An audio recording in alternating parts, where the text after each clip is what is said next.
I wonder where my date book is today.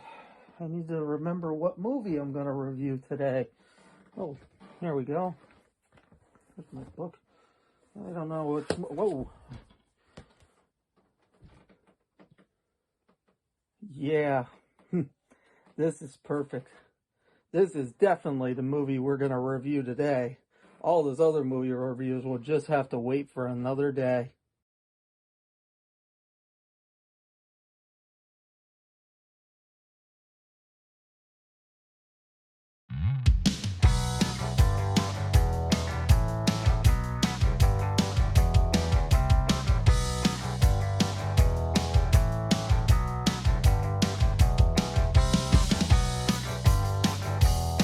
Hey folks, big time Jimmy Larson here for another edition of At the Movies.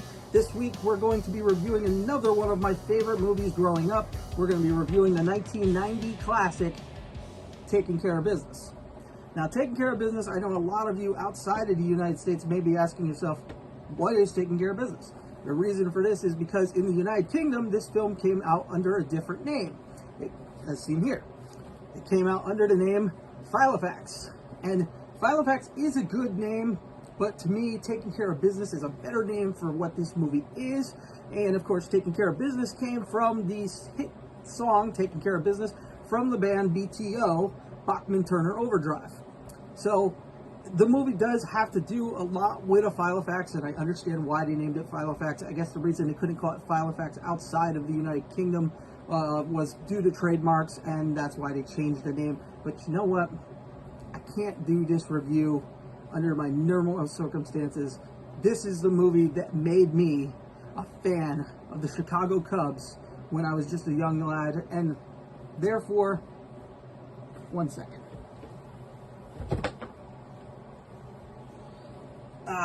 That's much better. I need my Cubs hat, and you may not be able to see my face, but that's all that matters. So, why was this movie called Taking Care of Business? Why was it originally called Filofax? We're going to get to all of that, and we're going to get to why I like it so much, so stay tuned. So we briefly meet our main character of the movie, played by James Belushi. He plays the character of Jimmy Dworsky. James is playing Jimmy. That was a little bit of a stretch. You can see Jimmy Dworsky here.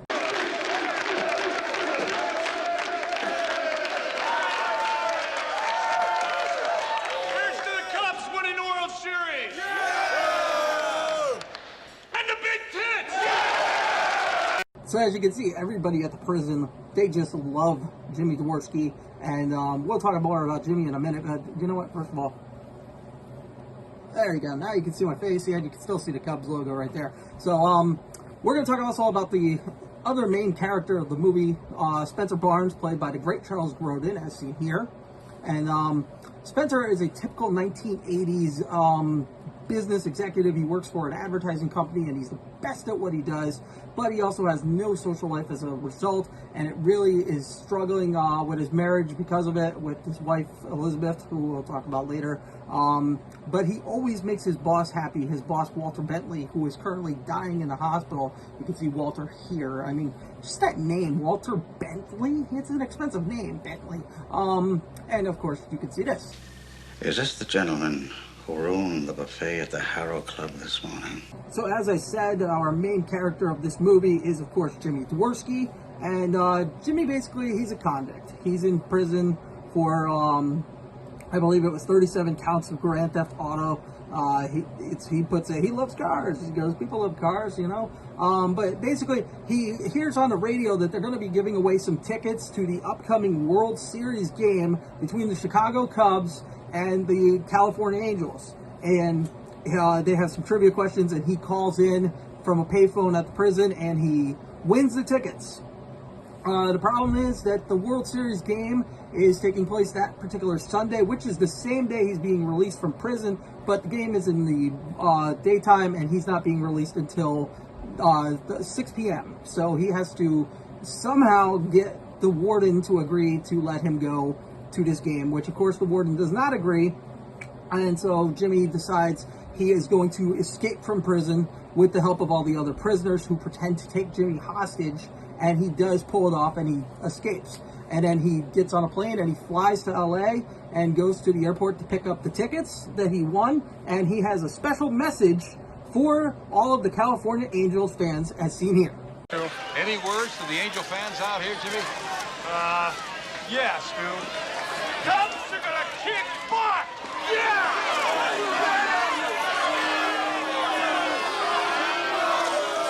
So as I said, outside of the U.S., in the United Kingdom, this movie is known as Filofax. And the reason for this is because Spencer Barnes, he keeps his entire work life in it's like a day planner. It's called a Filofax. And he's obsessed with this Filofax. He brings it everywhere. He has everything in there. He has words of what he should say during meetings. He has all of his schedules inside. He's just got everything inside this Filofax. And he travels to LA for a business meeting to meet with a brand new client. Honey Nut Baker is a different one. He goes to meet with High Quality Foods. When he gets there, he's at the airport, the same airport that Jimmy Dworsky is at, collecting his tickets. And he doesn't see his chauffeur there to pick him up, so he goes to the payphone to try and make a phone call. And he does find the limo driver, and he runs out to him. But unfortunately, along the way, he leaves his Filofax at the payphone that he was using. And Jimmy Dworsky comes over, and he finds this Filofax and learns that there's a reward, as you can see here. And he opens it up, and it just goes, a $1,000 reward, $1,000. So he's got this Filofax now, and he wants to try and return it.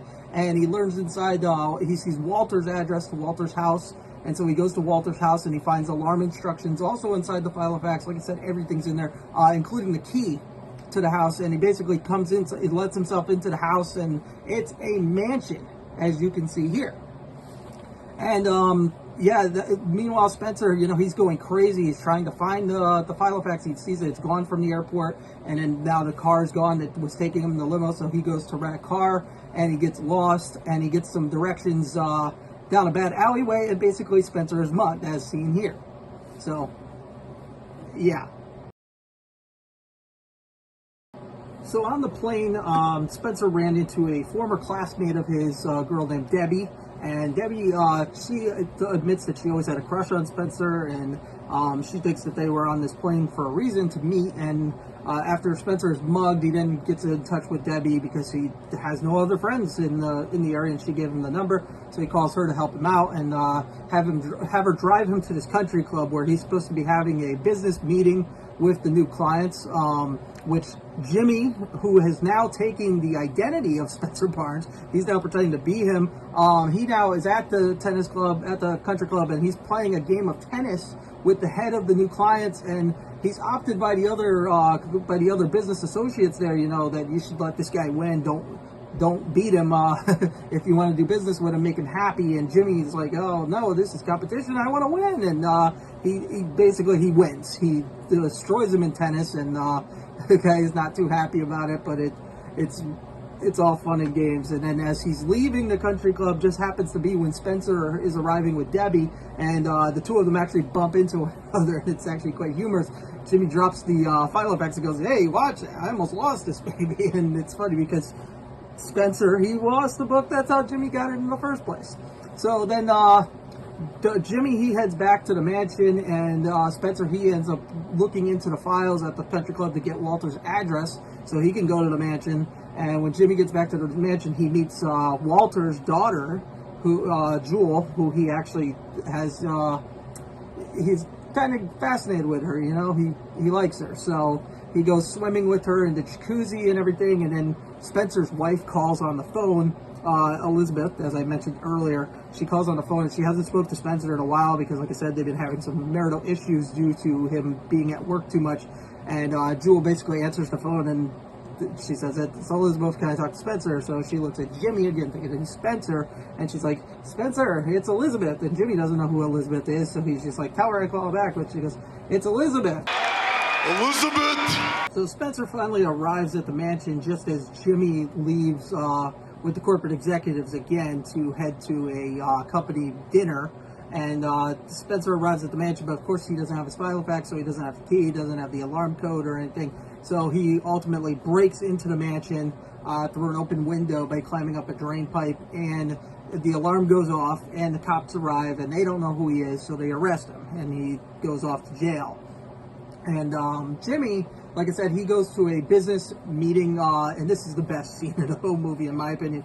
He goes to a business meeting, a dinner, to meet the head of the firm that he's going to be working for, Diane, and at this, the head executive, again, he's there as well, the guy who runs the whole company, the one that he played tennis with and beat. He congratulates him on beating him at tennis and is actually a good sport about the whole deal. And he asks Jimmy, thinking again, it's Spencer, and he says, have you tried our products? He goes, oh yeah, I've tried them every day, because we saw earlier that they actually serve these products in the prison cell. It's the food that they feed to the prisoners. So Jimmy's not lying when he says, oh yeah, I eat this stuff every day. He does. He eats it in jail. So they ask him, what his opinion of it, and he kind of is hesitant to say anything, and he's just like, you want me to be honest? And they're like, yes, honesty is the key to successful business. And so Jimmy decides to be honest in the only way that he can, and so you can see right here how he is honest. You can see that here. Honestly? Well, I think your oatmeal sucks. Nobody likes it. I mean, it tastes like dirt. Chewy dirt. And your bologna tastes like rubber. You gotta smother it with mustard so you don't even taste it. But not your mustard, because your mustard tastes like shit. And so then Spencer is bailed out of jail again by Debbie, and he's like going crazy now. Now he's got to get back to that mansion. He's got to go and see who is this guy, because now he knows that somebody is impersonating him, because he's finding all this information out that Spencer Barnes keeps showing up places, and he's like, I'm Spencer Barnes. That can't be possible. And so after fighting with Debbie and she throws him out, he decides to walk back to Walter's mansion in the rain. So Jimmy finally arrives at the mansion after walking all night, because Walter's is still far away from Debbie's, and he arrives, and we finally get the meeting between Jimmy and Spencer charges at Jimmy, and the two of them fight in the kitchen as seen here. And then Jimmy, he's told by Spencer, it's your job that's stressing you out. It's not me that you're stressed out with. And then they go down to high quality foods to try and smooth things over, and Walter's on the teleprompter, and Spencer finally just loses it and tells him that he's tired of giving up his whole social life for this job, and he quits. And then Jimmy, hilariously, he even says, yeah, me too, I quit too, and he never even worked there. And all the high quality people there are very confused, because they thought that Jimmy is Spencer and they don't know what's going on. And then Jimmy, he agrees to take Spencer with him to the World Series game, saying, we're both from Chicago. There's the Cubs in the World Series, and they're going to win it. Let's go and be there. They need us there. And so they go to the Cubs game versus the Angels for the World Series. They go to the World Series game, and there's this guy there with a cell phone that looked very familiar, and he gets up, and then Spencer uses his phone to call Elizabeth, because Jimmy tells him that Elizabeth had called finally. But when the guy gets up, he just looks so familiar, and you can see here where he gets up, and Jimmy says to him, oh yeah, you gotta leave now so you don't get stuck in traffic. And then, but he looks so familiar, like maybe he heard the beep, and you know what they say when you hear the beep. Next time you hear the beep, think of all the fun that you can have. Here, nothing. Okay. But yeah, so then Mark Grace, my favorite player, he ends up hitting a home run, and Jimmy jumps up from his seat and runs out to catch the ball. And he catches it as seen here.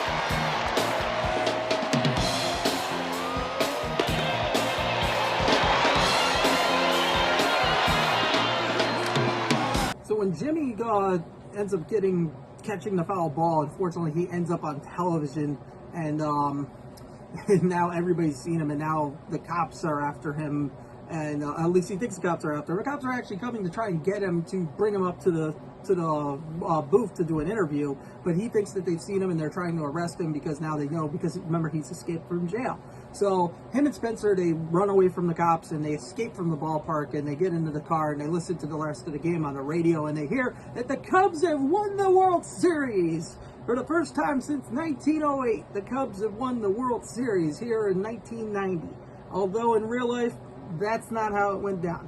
It is true that the Cubs had not won the World Series since 1908. However, us Cubs fans would have to wait a lot longer than 1990, as the Cubs would not win the World Series again until 2016. So it was a total of 108 years that the Cubs went without winning the World Series, and they finally did do it, but yeah, in this movie they had not. Like I said, this is a movie that made me become a Cubs fan, though. I was intrigued by the Cubs and really liked the underdog story of them, and Mark Grace, who I'd seen in the movie, I then started paying attention to in real life. He was a great player, so I was happy with the whole result. You know, if they win the World Series, it's because James Belushi happens to be a real-life Cubs fan, so he plays the part really well. And the guy who made this movie, he's also a really big Cubs fan, so it really worked well for Cubs fans everywhere that this movie was true to its content. So now that the World Series game is over, Jimmy faces the challenge that he now has to break back into prison so that he can be released later on in the day at 6 p.m. How's he going to do that, you ask? Well, see, earlier I forgot to make mention of something, that when he arrived at Walter's mansion, he used one of Spencer's credit cards that he found in the pile of facts to order a color television set to the prison to be delivered on the day of the World Series right before the game, as a way to just kind of stick it to the warden, you know, for not letting him leave to go see the game. And the warden even made the rule that none of the guys were going to get to watch the World Series, but now that they've supposedly taken Jimmy hostage, they use that as a demand and they get to watch the game again, and they're going to watch it on this big screen TV. But here's the thing. They now show up at the prison to try and break Jimmy back in, and the TV just now is arriving. What the heck kind of company is that? They made him pay extra money to guarantee delivery that TV would be there for you to be able to watch the World Series game. Now the World Series game has been over for a few hours and the TV is just now arriving? They should give him a refund on the television, because that's not right. But yeah, that's a rant I'm not going to get into too much. I kind of just did. But yeah, so they use the TV as a distraction, and they say that, oh, we ordered that to try and give in to the demands of the prisoners to hopefully let Dworsky go and not be a hostage anymore. And Jimmy now is also in disguise, and Spencer's dressed as a priest, and Jimmy is dressed as his own mother, seen here. Yeah, that's going to be in your nightmares for the rest of the day, I guarantee. Maybe even the rest of your life. But yeah, so Jimmy gets back in, and then he is in fact released from prison later in the day, and him and Spencer, they drive off together as the movie ends. And so there you have it, folks. There is my review of Taking Care of Business. I hope that you enjoyed it. Like I said, this has always been a favorite movie of mine. Once again, I hope that it becomes a favorite of some of yours as well. It is a great movie from the past time. It's a great baseball movie. It's a great con man movie. It is rated R, however, because it does have some brief nudity in it. It's got a lot of foul language and everything. So, like I said, it is rated R, but so it's not appropriate for all of the family members. But it is just a great movie and something that you will really enjoy with a lot of comedy.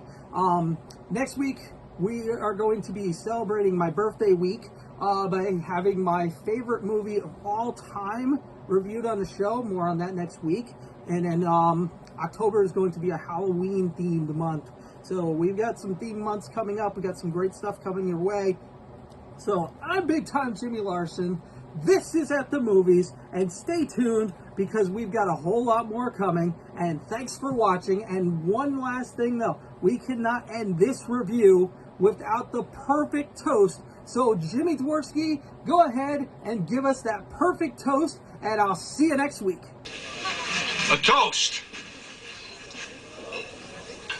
to the Cubs winning the World Series and big tits.